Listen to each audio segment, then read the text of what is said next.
Hi, thanks for joining me for another training. In this training, we're going to be talking about Zoom video meetings.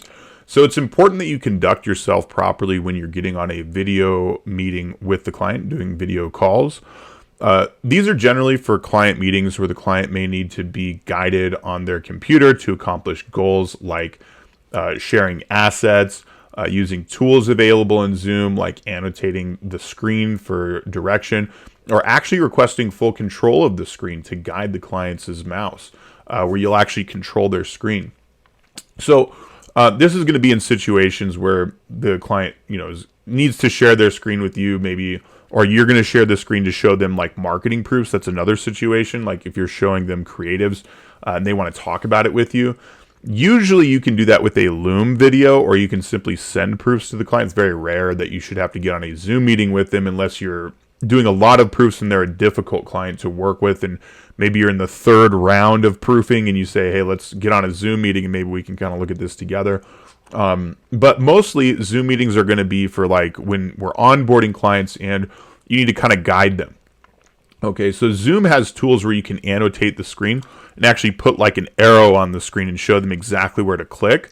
And then also where you can draw. There's like a little pencil tool where you can draw, which is a quick way to guide clients through doing something.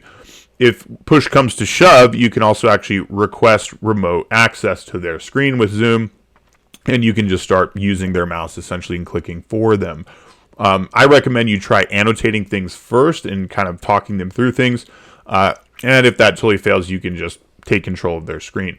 So Zoom video meetings build trust with the client and rapport. Each video interaction needs to be conducted in a manner where rapport and relationship with the client can be deepened as well as enhanced. It's always an opportunity to get on a video call. So ensure that your camera's on, the background is clean or somewhat organized for the most part if you're in your office. If you're going to use a background screen, use the company background screens that we offer from the original team training, okay, the ones that are approved that have our watermark on them. I don't want you using backgrounds that are like a picture of the moon or like a beach or something weird like that. We have branded company backgrounds for a reason because we want to look synergistic in our own marketing and look like we are organized because we are. Okay, make sure your internet connection is stable. Make sure you don't have multiple devices on the same signal. Try to mitigate that. Make sure you have a strong signal. You don't have a bunch of other streaming services streaming at the same time you're doing a client meeting. That shouldn't be happening. And then make sure that when you do a Zoom meeting, your preferred. Make sure that when Zoom meetings are also used, like and are preferred, I should say, when you're warm transferring clients to other team members, as discussed in the warm transferring training. Okay, so these things apply to warm transferring as well, making sure you have the proper background. Make sure you're presentable, you're dressed appropriately, you're groomed. Business casual is fine, or even just like casual, like if you're wearing a t-shirt or something, but try to stay away from wearing clothing that has big logos on it or like kind of garish sayings. You don't want to have like a poster in the background that's really lewd or like something offensive.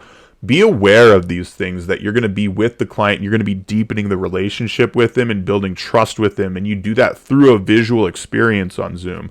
So keep that in mind. Following client meetings, it is your responsibility to ensure that either you or one of the virtual assistants assigned to the client sends out a meeting summary follow-up to the client. Okay, so the client is getting a full summary of the call plus a recording.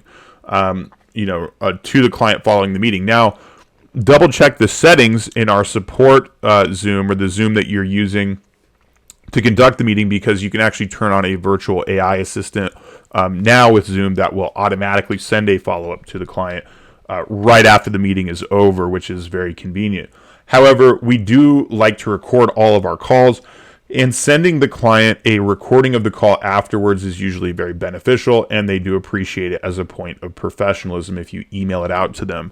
Okay. It also creates a record that can be looked back on if you need to reference that link to the recording or reference the recording for another team member or something like that. Okay.